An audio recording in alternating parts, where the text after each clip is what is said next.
Notre curiosité nous a mis sur les traces de la carambole, Quesaco, me direz-vous, non pas un fruit exotique, mais les quelques indices ont sans doute aidé les non-initiés.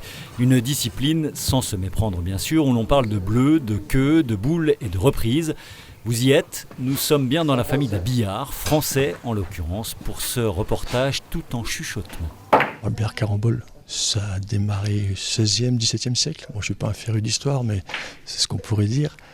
Et la formule actuelle, avec les billards tels qu'on les voit actuellement, doit dater 1850, 1900.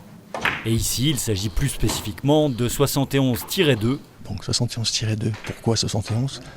On a séparé la largeur du billard en deux, ce qui fait une distance de 71 cm. À partir de ça, on fait deux carrés de chaque côté du billard de 71 cm. Et les joueurs, avec le deuxième chiffre 2, signifie le nombre de points qu'on peut faire à l'intérieur de ces zones.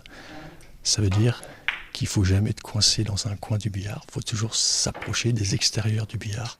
Dans une ambiance évidemment feutrée, le club spinalien de billard Spinafox accueille depuis ce vendredi et tout au long du week-end un tournoi national. Il y en a 3 dans l'année, qualificatifs pour la grande finale nationale, d'où la présence de quelques maîtres de la carambole, dont Brahim Djoubri, multiple champion d'Europe et de France, et visiblement amoureux des mots. Alors, comment est née cette passion chez vous ? Il y a des lustres, il y a exactement presque 9 lustres. Voilà, donc 4 d'académie. J'étais hameçonné et depuis ce temps-là, d'abord séduit par le jeu et ensuite j'ai adoré et c'est devenu une passion. Et puis la finalité de la chose, c'est que j'aime pas voir les trous sur un billard, moi. Voilà.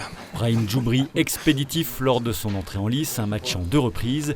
Et qui dit match dit bien évidemment arbitre. Alors, l'arbitre il doit veiller à ce que le jeu se déroule de façon très sportive, sans faute des joueurs. Et puis il compte les points. Et dans ce mode de jeu particulier qu'on vient de voir, là au 71, il surveille surtout les entrées dedans. Parce que le joueur n'a le droit de faire que 2 points dans le même cadre. Donc c'est le rôle de l'arbitre de surveiller. D'où les annonces que vous faites régulièrement. Exactement. C'est des annonces entrées dedans à cheval. 65.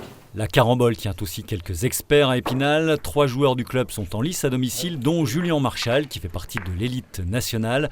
Quoique non professionnel, il s'est entraîné 2 à 3 heures par jour ces derniers mois.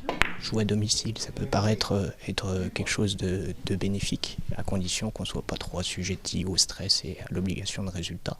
Donc mon premier objectif, ça va essayer de m'exprimer et de jouer comme je sais. Voilà. La boule rouge va, d'où le nom de la discipline, caramboler les 2 autres tout au long du week-end. La finale de ce tournoi national est prévue dimanche à 15h dans la salle de Golbet du Spinafox.